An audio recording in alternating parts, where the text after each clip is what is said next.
guys, it's Wednesday and I am here with little Keanu Kale, and we are coming on today to do the tag from June from Reborn Baby Hope and Joy. It's Your Perspective with Reborns. So Keanu is here. He is the Reborn Dominic Asleep Kit reborn by Jacqueline Cassidy, master artist Jacqueline Cassidy here in Illinois. And today he is wearing several pieces from her, actually from her handmade clothing items that she does. He was sent home with these items. Well, he came home with these items. I did have the opportunity to meet her, to pick him up. He has these fabulous pants with the geometric pattern and this great bib. And across here it says love, XOXO, some hearts, this great ribbon, and then this little bracelet was also made by Jacqueline. And he still has his shoes on. He was all set to go to the doll show this weekend, but we didn't get to make it. So he's going to sit and join me for this tag. I hope that you guys can see him well. Okay, so question number 1, do you have any reborns that look like you? Well, I don't know. I guess feature-wise, I would say that this guy would look the most like me because he has the brown hair. He has this gorgeous painted hair. Hopefully that shows up. And of course I have brown hair. So feature-wise, I'd say he's most like me. I have been told that Niklaus looks like my baby. Now he has more of a like strawberry blonde hair or dark blonde hair. So I don't know. The dogs are here making some noises. So I guess I would say Keanu is the one who would look the most like he's my child. Although I did have blonder hair when I was born. Question number 2, what was your biggest mistake, if any, while purchasing a reborn? My biggest mistake was not waiting until I knew more and not waiting until I was prepared to spend more money. So my first reborn that I got for me was an air dry paint custom baby of the Leah kit, which is a less expensive kit. And I only paid a couple of $100s for him. He was beautiful, definitely more of like a basic reborn. And I didn't know much at all about what was out there. And I also hadn't, like I like to say, I hadn't digested the price. I hadn't flexed those spending muscles to see what the market was really like and what you got for your money. So now if I see a great reborn for like $600, I'm like, wow, that's a fantastic price. So that not waiting. And I feel like I was saved from the mistake of making poor purchasing decisions by not knowing what to ask for in terms of photos on details like hands and creasing and mottling and things like that. But I've done pretty well for myself. Question number 3, do you watch TV, eat dinner, or just walk around holding your reborn? I guess in the past I would more frequently watch TV while holding a reborn. I don't really sit and watch TV much. There's only really one show these days, and that's The Walking Dead, and they are on break, that I sit and watch TV or movies with. I don't spend as much time holding them as I have in the past, and I'm sure as I will in the future. I've just been really busy, and I also lean towards keeping my hobby just for me these days because I know that it's not as, I want to say special, but that's kind of overstated, but we'll just say that for lack of a better term. It's not as special to other people in my house as it is to me, and I just like enjoying it privately. So I have held Niklaus while eating. He was out during a Thanksgiving last year while we were playing cards, and so we were having snacks and stuff, and I had him on my lap, and Naya had Ella on her lap. So, and I also brought, when I had my Ellie Sue, she came with me for Christmas up to my mother-in-law's house. How many reborns, question 4, how many reborns do you have and how many would you like to have? I have 4 reborns. I have Keanu, I have Ronan, Niklaus, and Brewster. How many would I like to have? Well, that's a loaded question. or I would like to have one reborn. In my dream world, I would have like the ultimate reborn that would wash away the wishes for all other reborns. That would have been Niklaus for me, I think. But there's so many beautiful babies out there that I just love so many different looks. I joke with my friend Katie that if I was single, I would live in a little cottage with 100 reborns, a bunch of dogs, and how many would I like to have? I really don't think that I would like to have more than 4. Part of me wants to say 5 because that gives you room to get one more, right? Probably 3 would be a good sweet spot for me. How do you decide on a reborn name? And that is question number 5. Well, first I draw on the names that I love, that have some sort of meaning or emotional ping for me. But I also do search for a meaning. We'll use Keanu for an example. So when I met this baby, I met him at a doll show. I was lucky to meet him in person. Most of us don't get to do that before deciding on buying a baby. So I met him, and he was just so peaceful and comforting. And so when I looked for names, I was looking for calm type names, and Keanu means the coolness. Some people say it's the cool breeze over the mountains, but literally translated it means the coolness, and it's a Hawaiian name. And he just is that, so breezy and easy. And his middle name is Kale. And I thought about Kale for his first name, but it does sound so much like the vegetable that I decided not to. I liked KL, which was Call would be the proper Irish pronunciation of the name I was looking at, and that is a mythological warrior. So Kale has several meanings that are very cool. Kale, without the accent, also, I think it's a female persona, is the archangel of the zodiac sign Cancer, which is mine, and one of the things that angel fosters is domestic harmony. And being that there was not a lot of love for bringing more reborns into the house, I thought, well, that'll help keep the energy peaceful when he comes in. Niklaus was named after Niklaus from the Originals, which is a TV show about vampires. And the hair color was about the same. And it also was a name that I had considered if I had had a real baby.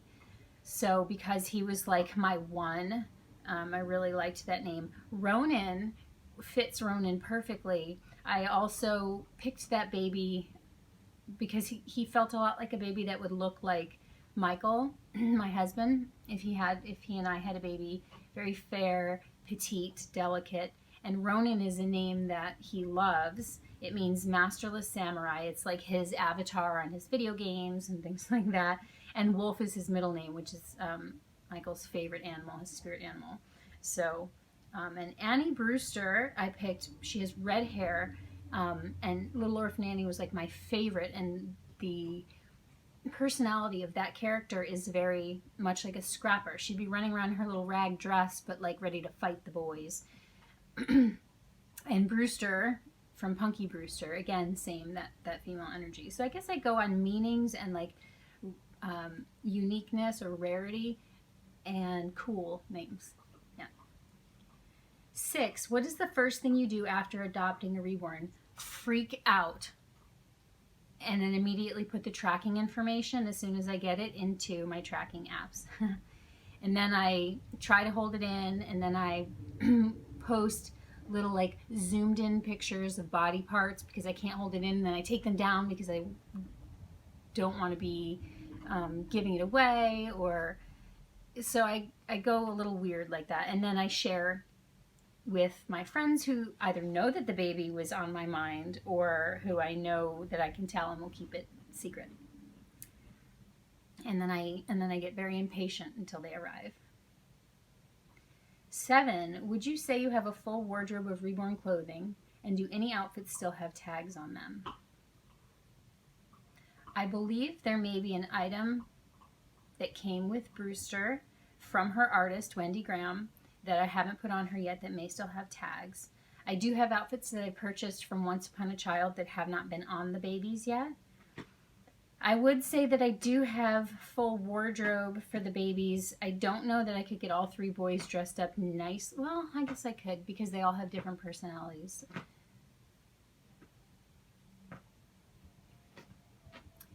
I probably could, don't have, well, onesies are great for summer, so we're going to go with yes. I believe I have a full wardrobe for my Reborns. I have more than I need, so whether or not they have tags on them, it's more than I need. Question number 8, would you rather shop for your Reborns or for yourself? For my Reborns. I don't really do a lot of shopping for myself. All my shopping for my Reborns is shopping for myself. And it's funny how I can agonize over justifying spending $20 on a top for myself, but then I can spend more than that on an outfit for Brewster. So, but that's hobby, that's collecting. You know, when you're really into something, it becomes a priority. Question number 9, is this just a hobby or are you emotionally attached? I'm thinking on how to best answer that. I have been more emotionally attached in the past. I have so much going on and on my mind lately that I'm not very attached to much of anything except for Tumo right now. But I have an emotional feeling towards the dolls, for sure. They have imagined personalities for me, and I love them. So, and it's an emotional collecting hobby for me. It's not like beautiful dolls that I just want to put on a shelf. They speak to me, and they elicit that emotional feeling from me as if they were a real baby because they are so cute, and I have always ascribed personality and beingness to stuffed animals and dolls and things like that ever since I was little.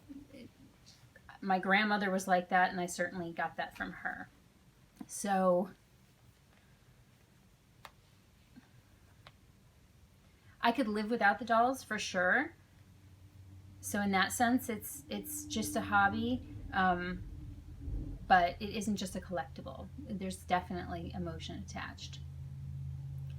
Question number 10, while shopping, do you ever look at baby inside a stroller or car seat to see if they're real or fake?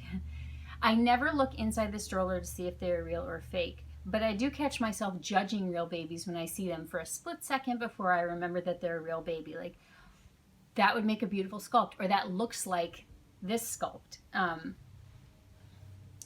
Or, wow, that doll looks so real because it looks so much like this real baby. So I do draw a comparison and a connection in my mind. And actually, when I scroll through my Instagram feed and stuff, I do catch myself sometimes reacting to real babies as if they're dolls, even like looking at their details. And then I'm like, oh, that's a real baby. I might be thinking, oh, there's not a lot of creasing or mottling. And, oh, that's a real human. So question number 11, which I think is the bonus question, and it's non-reborn question. What is an important part of your life that could help inspire someone? I guess this is twofold, and this message is for me as well as for other people. One, there's a quote about this too. Follow your dreams or someone else will hire you to fulfill theirs. I think keeping the broad picture of what you want to accomplish in life based on your gifts and your talents and the things that you are really good at is very important for long-term fulfillment. I look back at my life a lot and I see the incredible potential that I had in a lot of areas and the motivation and the interests I had that were very big and very grand. And I chose love and romance and fairy tales to pursue for the bulk of my adult life that took me off the path of the things that I really wanted to do with, career, which wouldn't just be a job, would be life fulfillment. So until, now there are many things that I can't just start at, and there are many things that will take a lot longer or be a lot harder because I didn't start them earlier. The second thing, though, is to remember that purpose in life or importance in life isn't necessarily tied to the same thing for everybody. So your value and your accomplishments and your success in life is not the same as everybody else's. You have to measure for yourself what is important. I think being who you believe yourself to be and embodying that wherever you are will add gifts and value to the people that should be receiving it. So you could live on a mountaintop somewhere and fully embody the things that you believe, and the people who need to benefit from that gift will come in contact with you. And that could happen just chatting with someone in a little cafe on a mountaintop somewhere, just as easily as it could being a best-selling author and public speaker. So the purpose of being is to be. And I don't remember exactly which teacher or teachers have said this, but we run around like crazy trying to find our purpose and trying to find meaning in life when the entire meaning of living is to be, to live. So success for you may be embodying love and compassion and generosity and acceptance, and your children that come in contact with you can be so blessed by that and will never forget you. And you never ever left your kitchen. So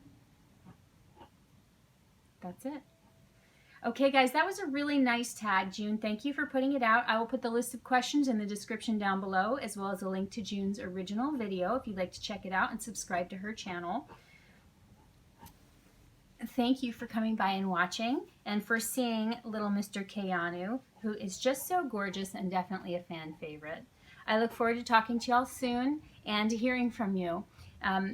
If you love this little guy and you like chat videos, usually much longer than this one, please feel free to subscribe to my channel. Otherwise, thank you for being here now, and we'll talk to you soon. Bye.